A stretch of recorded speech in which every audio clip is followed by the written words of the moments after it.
and welcome to Blue Royalty, a London is Blue podcast dedicated to the Chelsea women's team. The new Women's Super League season is approaching, and off the back of the World Cup, we wanted to give a little bit of an introduction to the Chelsea women's team for people who might not have watched the team before, whether you maybe watched some of the World Cup and want to keep up with the women's game moving forward, whether you've sort of been meaning to begin watching the women's team, not got around to it before, looking to get in ahead of the new season.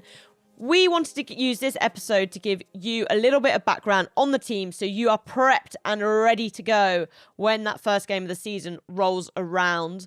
For those of you who might not have listened to a Blue Royalty episode before, I'm Jessie Parker-Humphries. I'm a women's football writer, broadcaster, and yes, a Chelsea fan, who hosts our bi-weekly Blue Royalty episode. I'm joined today by Tracy Brown of Chelsea Pride to help me go through what we think you might need to know.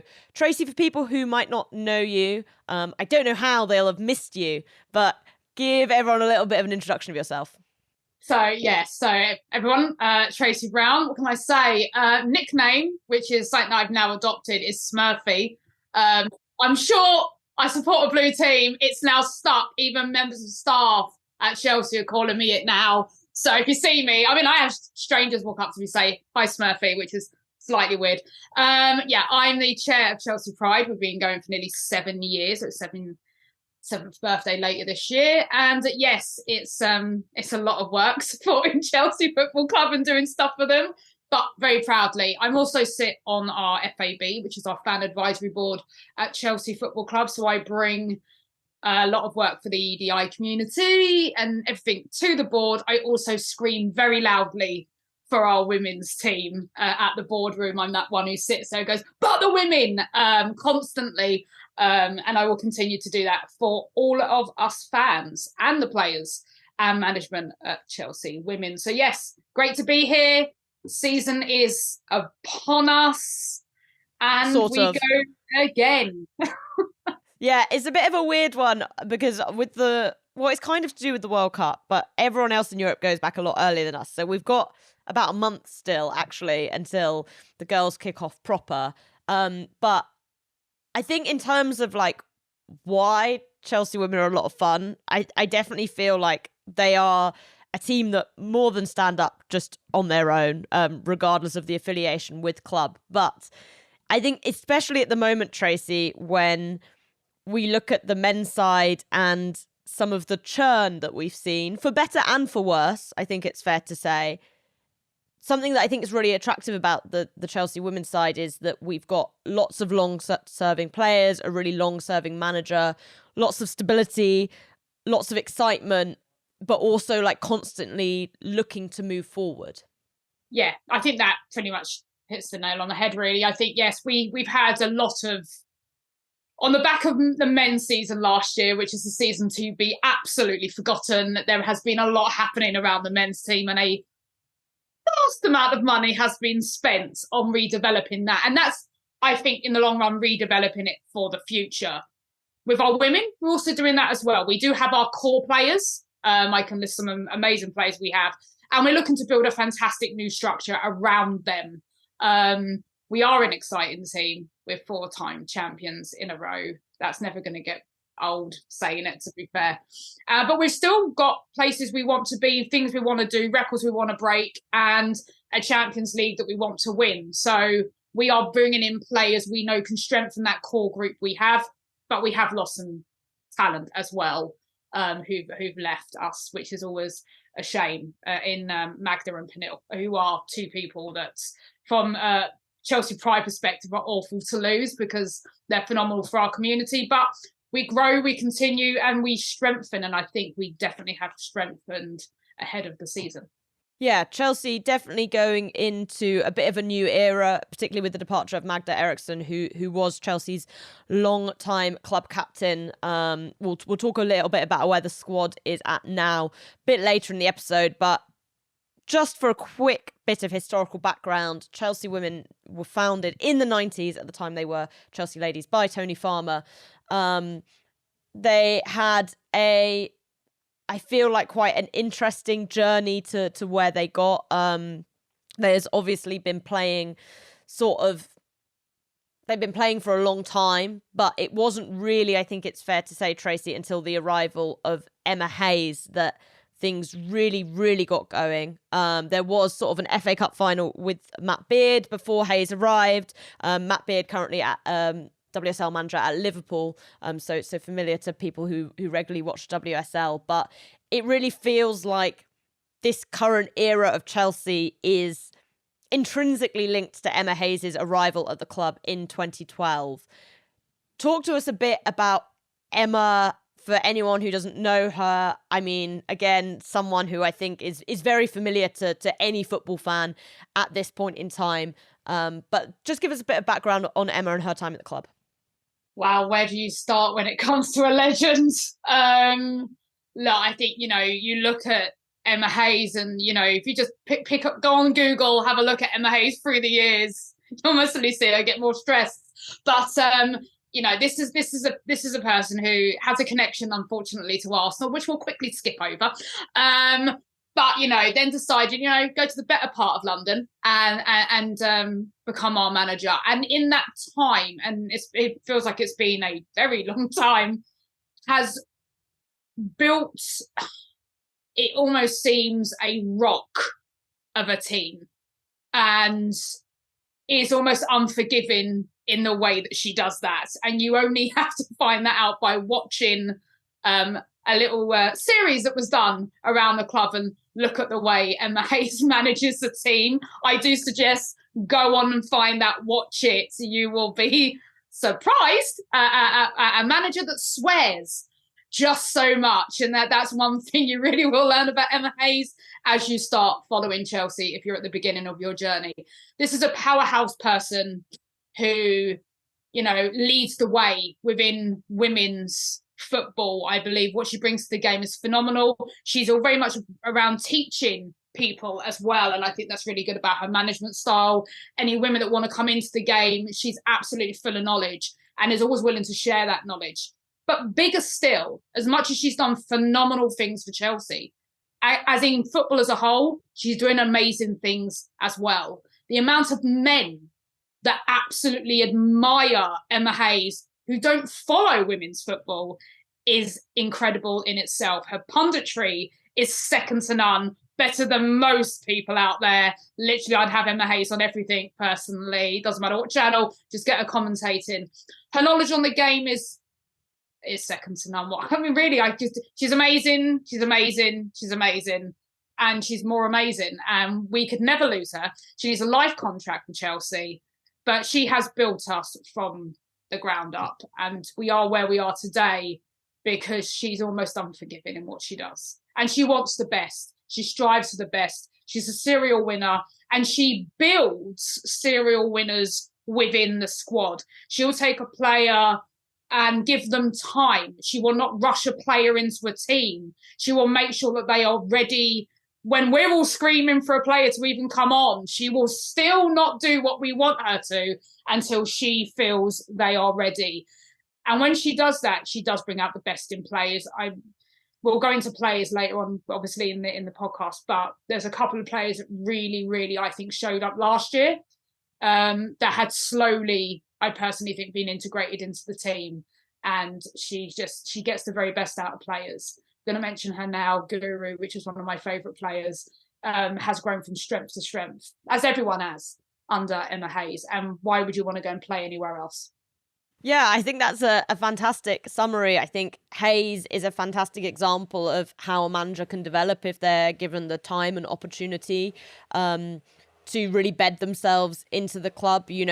The Chelsea squad as it is now is fully like Emma Hayes' squad. It's made up of players that she's wanted, players that she's developed over a number of years. And, like when she first came in, Chelsea finished third bottom, and now we're talking about a team that's won the past 4 WSL titles. And it's easy to look at Chelsea and sort of put that down to spending money, but lots of the top clubs within the WSL spend as much money as Chelsea, your Man Cities, your Arsenals, sort of now your Manchester Uniteds, although not quite as much as those top 3. But in terms of that dominance, you are looking at a manager led club, not just a team who are spending and therefore being at the top. And I think, something that you've touched on there is not only her tactical knowledge, but she's a fantastic people manager. And I think something that lots of people don't really get when they look at Chelsea and the players that they managed to persuade to be at the club is what you touched on. Like, people want to play for Emma Hayes because she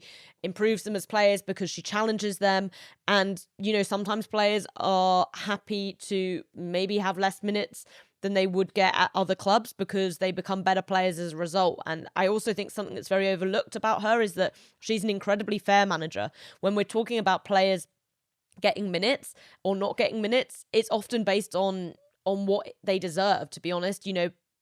Good performances tend to be rewarded with more minutes and vice versa. It's very rare that players sort of stay in the team just because they should, and that creates the sort of competitive environment that's allowed Chelsea to carry on challenging, because it's so easy for teams to dominate for large periods of time and become a bit bored. But that's not really something that we've seen at Chelsea in past years. It feels like that inner competition that's been created due to the talent of the squad that has been assembled is what has allowed Chelsea to continue to compete at the top. Tracy, what do you think when you look at Chelsea? Obviously, we've talked about Hayes and her impact, but what else do you think Chelsea have done to become the best? Because for those who might not know, we've obviously talked about the 4 consecutive WSL titles. There's 2 other WSL titles that come before that. Chelsea have won 6 times, 5 FA Cups, including the past 3, 2 Women's League Cups, or the Continental Cup, as we call it. And that includes actually reaching the past 4 finals, even though famously we seem to currently throw the Conti Cup final every year. But what is it that Chelsea have done that's allowed them to be so dominant, even though there is this constant investment from other sides? I think, as much as we've said, Emma allows players to develop, I think it's players, as you say, wanting to stay and know that they are under the right manager. And I think the players see a team that's so well run and structured that, they may not get those minutes, definitely when they first turn up, to be fair. But they know that what they're going to build throughout their career has one hell of a base if you are really focusing on being at Chelsea Football Club. We're a huge name, obviously, within the women's game, so that's always going to be a pull. When you are serial winners, people do want to come and play for you. But we're far more than that. When you look at our players, we're very much a family feel community. And I think you look at the relationships that our players have together, that really shows on the pitch. So I think, that core inner strength and belief within our team really helps drive it. And it is basically one big family. And I'm sure behind the scenes, sometimes you will get falling outs. That's what families do. But we have winners throughout the team, and even the people on the bench are pushing hard to get on the pitch. So everyone is always pushed to a higher level. And I think that is what makes Chelsea just as strong as we are. We don't really have weak links in our team. Every player has an off game, but we don't tend to really have weak links. And that makes us formidable, I think, in what we do. Yes, we do need to start getting to finals and always winning them. That is quite annoying. We do seem to we've got the final, but we don't need that trophy. It would be nice, although I'd get rid of all of them for one other trophy. So yes, it's about that family cohesive feel that we have at a club. I think that just draws the players in and it makes them perform better. And when you have born leaders that we have in our team, it drives everyone on. Yeah, so Tracy just referenced there the one trophy that we haven't got our hands on, which I think will be a big focus for this season. There are parallels with the men's team. I think from, about a decade or so ago now at this point, Chelsea women are still yet to win a Champions League title. They made one final where they lost quite excruciatingly 4-0 to Barcelona. And it's become sort of Emma Hayes' white whale, I think, in some ways. Lots of what Chelsea do and the players they're looking to sign is about trying to win that Champions League. As we've said, they win plenty of WSLs, and I'm pretty sure Emma Hayes would happily lose this year's if it meant that they did get to win the Champions League. But we'll take a quick ad break here.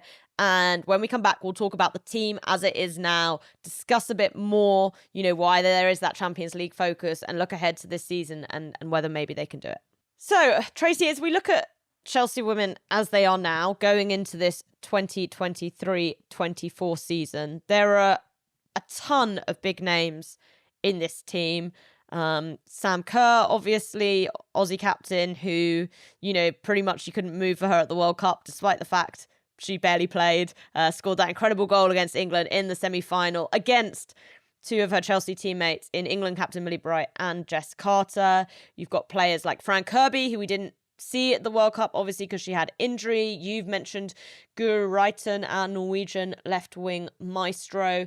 Who for you are the stars of this Chelsea team? Who, if you were talking to someone who'd not watched them before, who would you be like, okay, keep your eye on this player?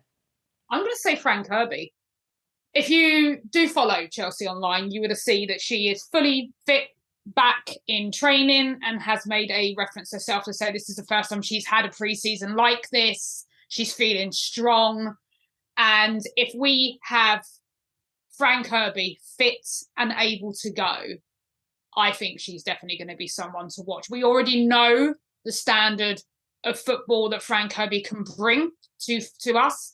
It was a shame. There was definitely times within the World Cup you could see where England needed her for sure. There was a couple of players missing from the England squad at the World Cup that, where there was the games that weren't so great, you could really see that they would have made a difference. And I think Fran Kirby would have been one. I think she's going to be one to watch. If she stays fit, the experience that she brings to a team will resonate between our younger players and our new players that are coming in. So I do believe Fran will be one to watch this season. Yeah, definitely. She's such an incredible player. If you've not seen Fran Kirby play before, she's one of my all-time faves. There's really, really no one like her in terms of how good she is both on the ball and in front of goal. She's really a fantastic player. Obviously, Kerr is probably the biggest name on this team, someone who just scores goals for fun. Continuously, she's won the Golden Boot twice in her time in England.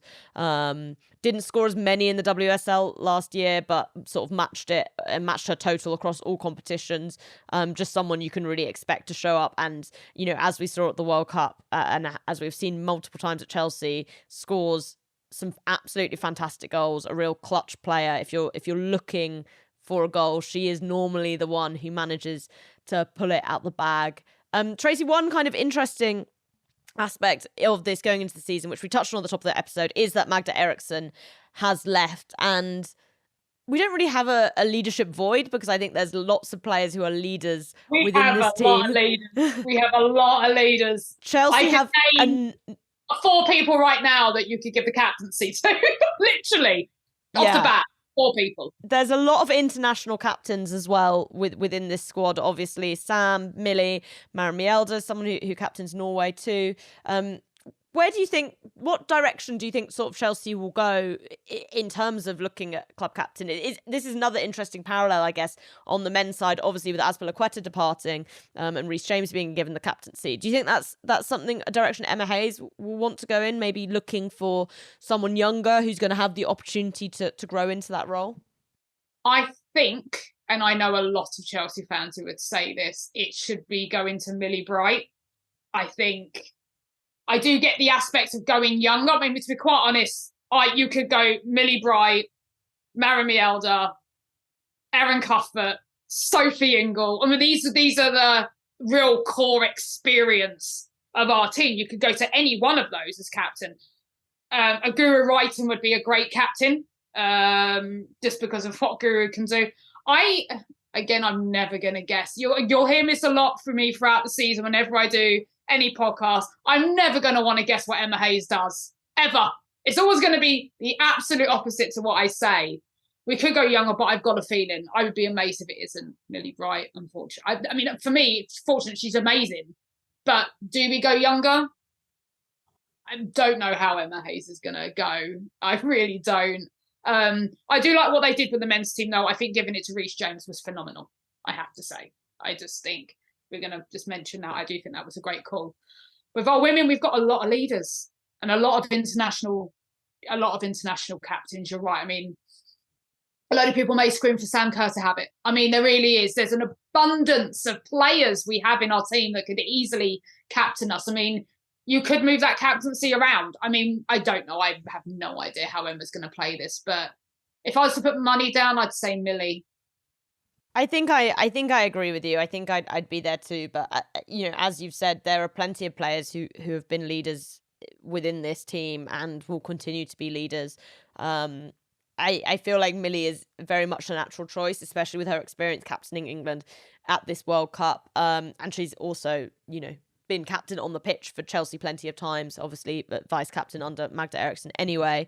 Let's talk a little bit about how Chelsea like to play football. And I was thinking about how do you describe Emma Hayes ball to someone who hasn't watched Emma Hayes ball before?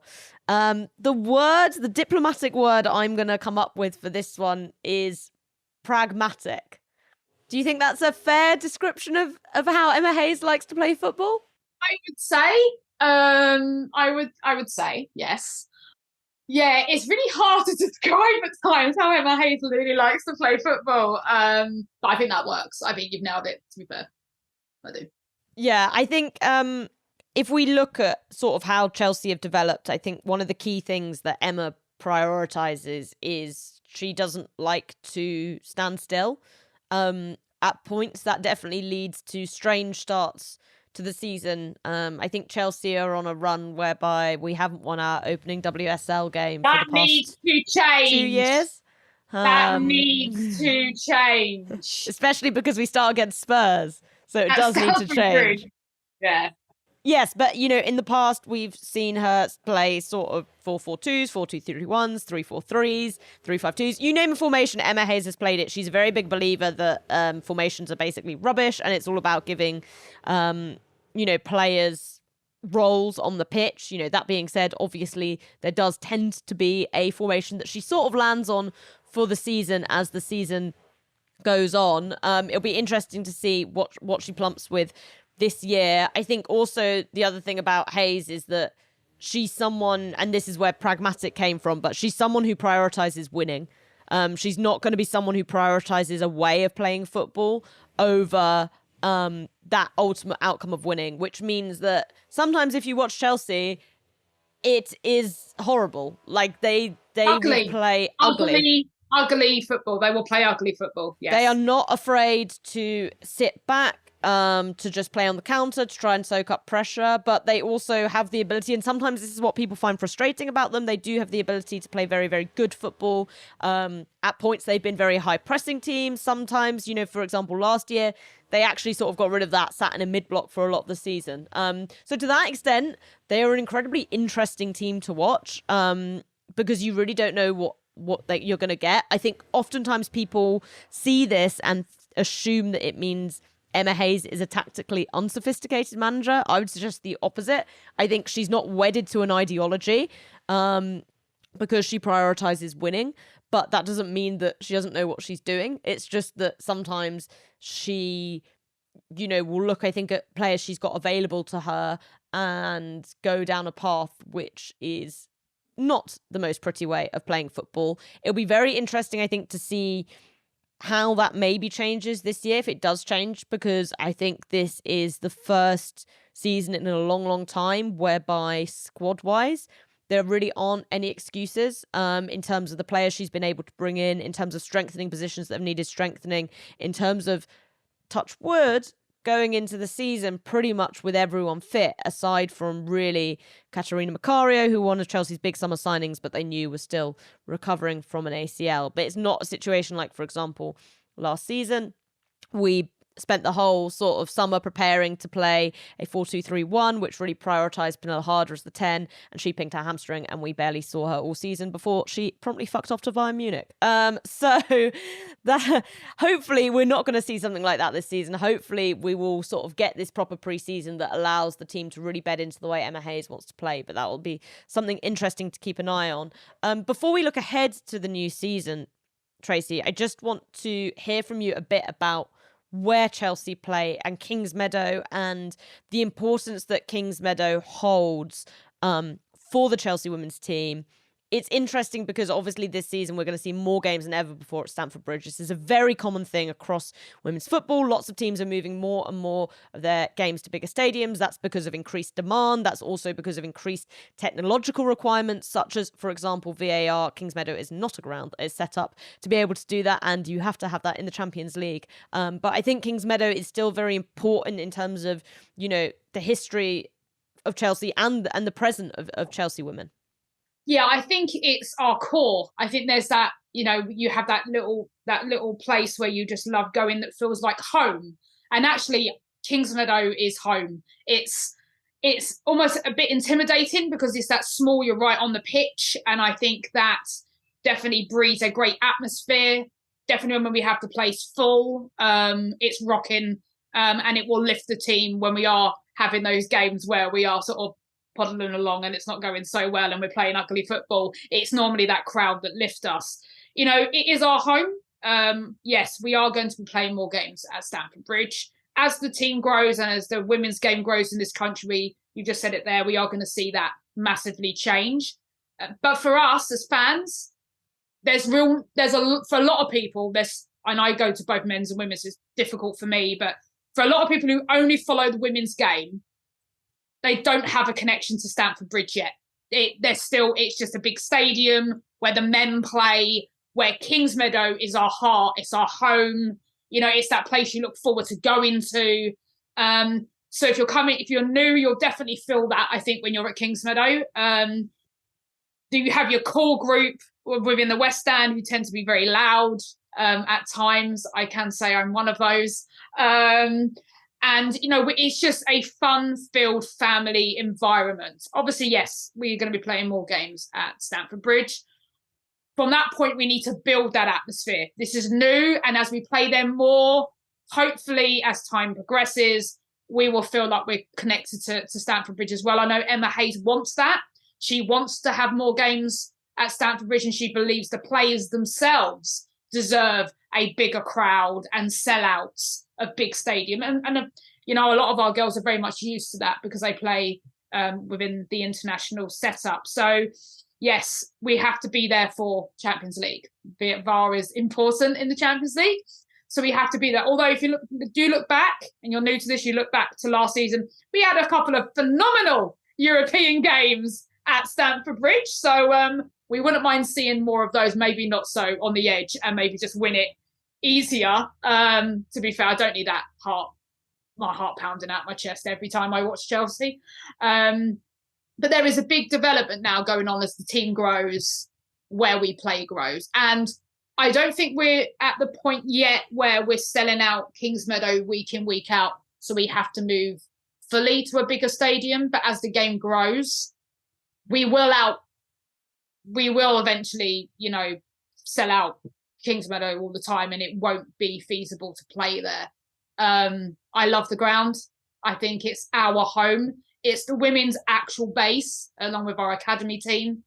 So yes, it's still slightly painful that they're doing a little bit more at Stamford Bridge. And as I say, I'm used to going there for the men all the time. So it's weird that I do feel that way about the women's game. But hopefully, as the crowds build, we start bringing that same love and emotion and everything that goes with it, and we managed to carry that across to Stamford Bridge. Yeah, it's going to be an interesting season, I think, in terms of that. I think Kingsmeadow is a fantastic ground. Away fans hate going there, which to me is... It's intimidating. That's the point. It's kind of in its own funny little corner of London, but I've really come to love that about it. There's been some amazing nights there, but Tracy, you made reference to the Lyon game at Stamford Bridge, whereby Lauren James won penalty in the last minute of extra time, which Maren Mielda scored, sent the game to penalties, which Chelsea then won, and that was steel, Maren Mielda. It was one of the most amazing nights to be supporting Chelsea women, and for that to have taken place at Stamford Bridge on a very atmospheric, rainy night. I think lots of the people who were there, whether they were Chelsea women's fans at Stamford Bridge or men's fans who are more used to going, felt like a real connection with the team. And I think Chelsea had really needed one of those moments at the ground. And I think it's going to be really exciting going forward. I also think a good thing that the club has done is that Historically, we've looked to play kind of rubbish teams, to put it politely, at Stamford Bridge in the league, sort of Spurs. We were originally scheduled to play West Ham there. That didn't then happen because the Queen died at the start of last season. But, they're games that maybe don't get the heart racing in the way that Lyon one did. But, that's set to change this season. We are set to play Arsenal and United at Stamford Bridge. We're leaving City at Kingsmeadow, which did make me laugh. I think having Arsenal and Man United, they tend to have a really good away support. We'll be putting them in the same section of the away stand where the men have the away section. I think, we can really build on those two games. I think those two games are huge. And yeah, again, I'm like you. I did sort of giggle a bit when I saw that Man City had been left at Kingsmeadow. But I do want to sort of mention this. Yeah, I've had a lot of men's supporters say we're not in Europe. Yeah, we are.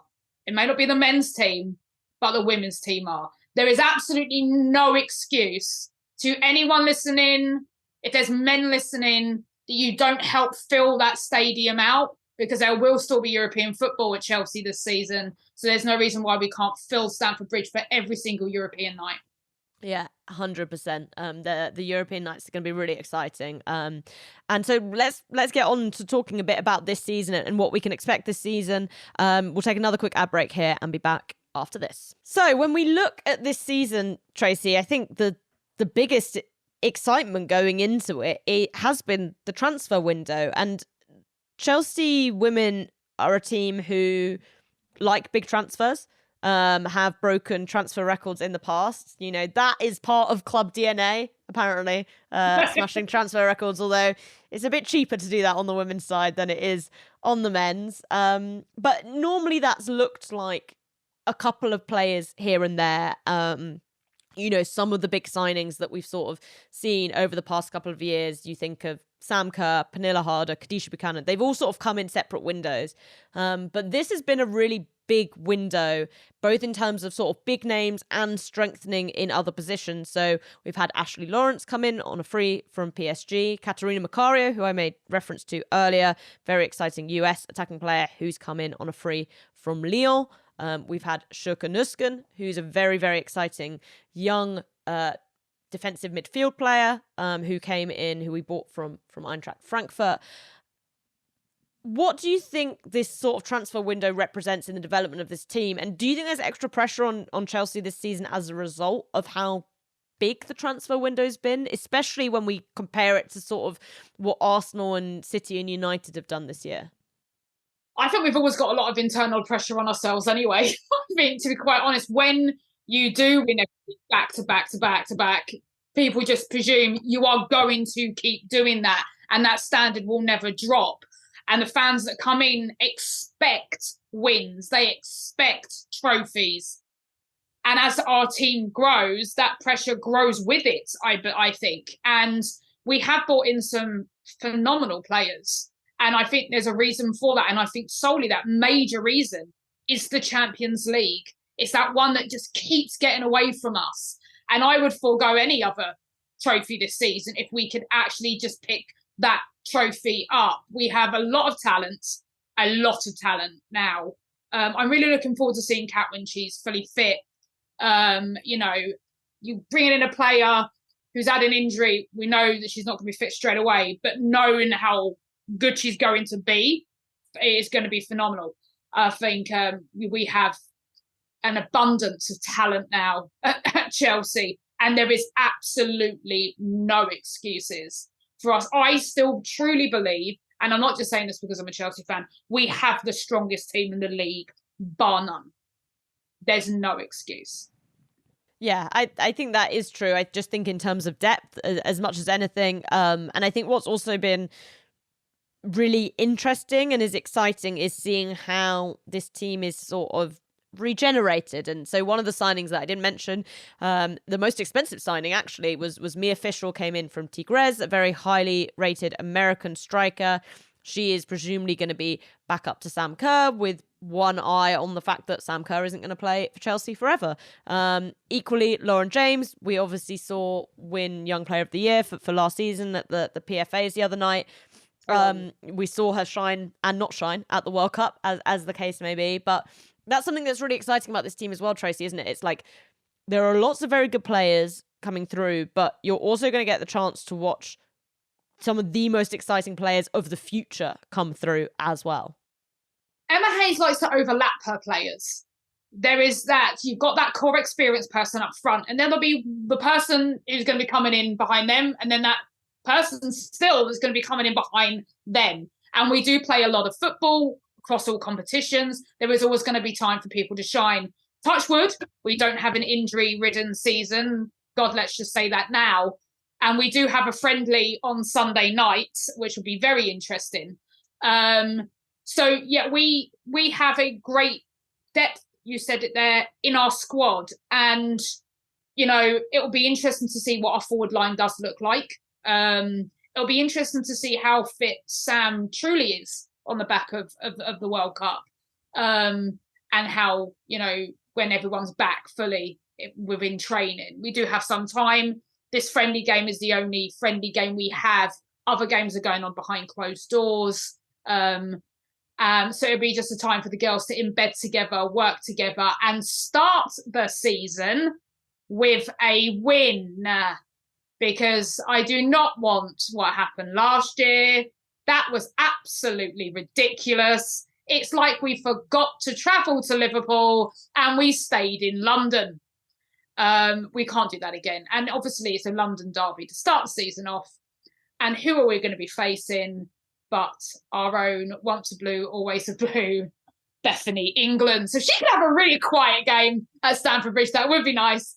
And our girls can shine. But yeah, we have a depth there that excites me. And we have a lot of youngsters who can come through and I think really make a difference. So when we have maybe players who aren't on their game, we do have phenomenal players who can step up and come in and really push for places. And I think that's going to be big and key. We have so many players and we have so many goalkeepers. We can actually start fielding the five-a-side team on the pitch.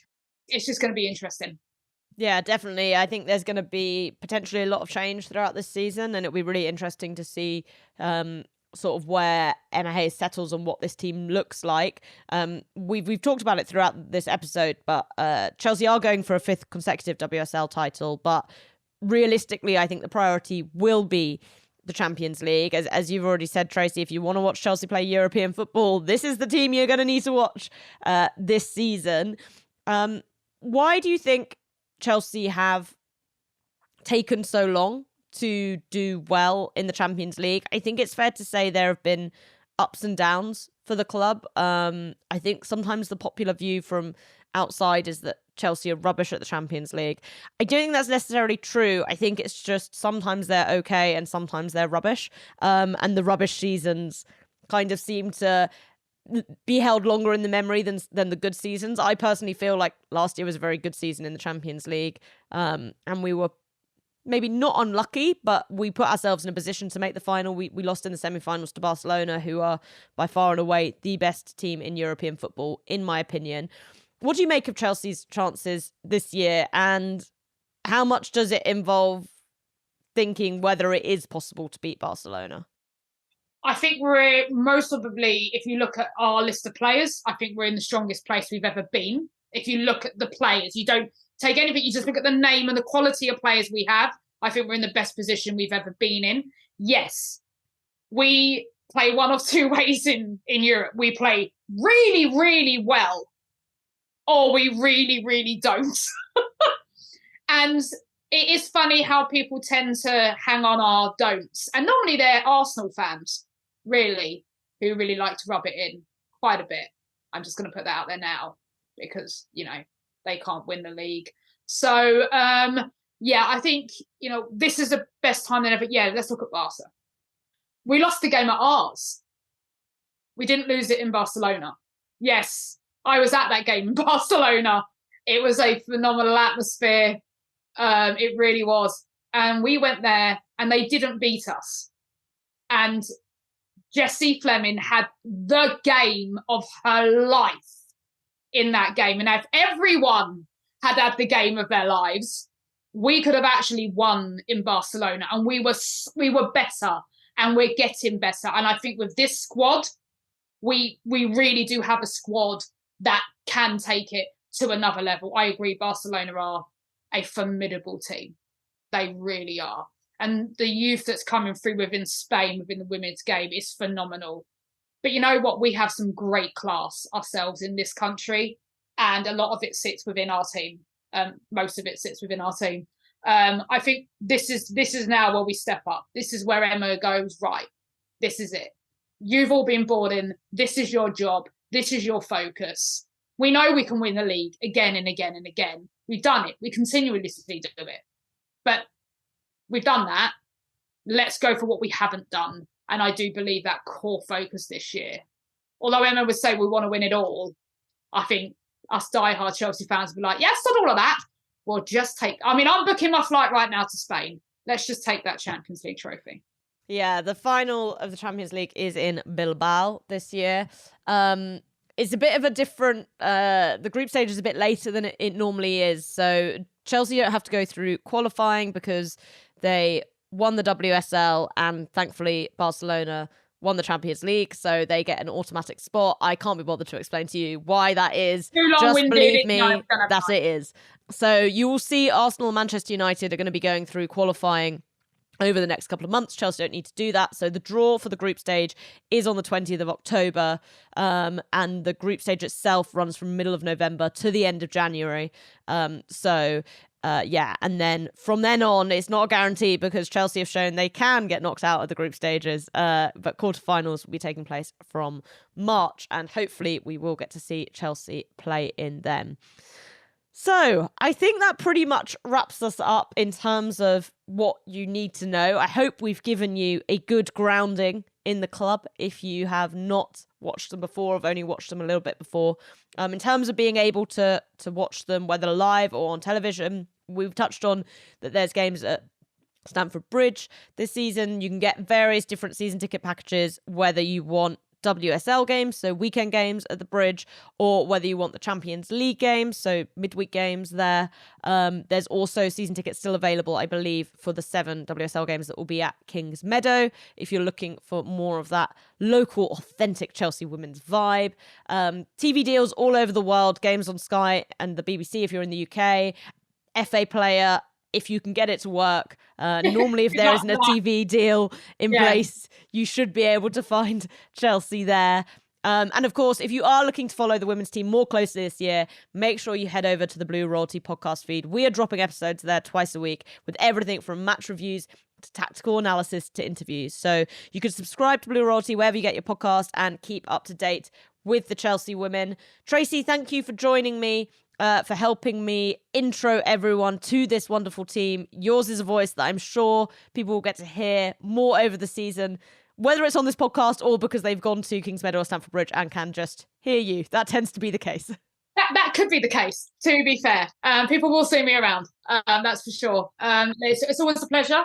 We have a long way to go. Let's hope it's a phenomenal season, though. And if you haven't come to watch us live, please do so. Let's keep the Kings Meadow atmosphere pumping. Let's fill that place, game in, game out. Let's push the team on because they deserve it. Let's get behind who I believe will be an absolute phenomenal winning team.